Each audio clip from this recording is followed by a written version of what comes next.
文化新眼界来看，这阿里山招兵公园呢，过去这山顶捌有这商店、假甲、旅馆街，也毋过经过2届的火烧了后，全安尼失落去。即马为着要来回顾地方呢，这100年来的发展，林业署、家己分署、甲阿里山的林体文资处来合作，举办艺术展览，重现这代的人文历史。 在地民众伫一笔一摆空虚相片当中，小解迄当阵聚落的建筑甲生活。因为1950到1976年2摆森林大火才消失的阿里山招兵聚落，透过这无共年代旧相片，互当初住伫遮的人会当有机会分享这个所在捌发生过的故事。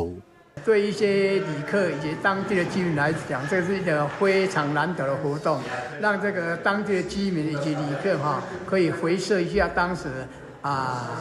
招兵站的一些建筑、一些记忆。除了旧相片的展览，户外阁有国外艺术家伫90乘120公尺的范围内，配合空翕图来表示迄当阵招兵聚落内底的工厂、仓库甲店头各共30外间的建筑物。要透过这种方式，互人感受招兵公园较早阁是聚落时闹热的发展历史。在瑞士，你要盖房子的时候，你要告诉你的邻居你的房子会多大，所以你要先安置一些标杆。那我们用同样的那个方法的做法，但是不是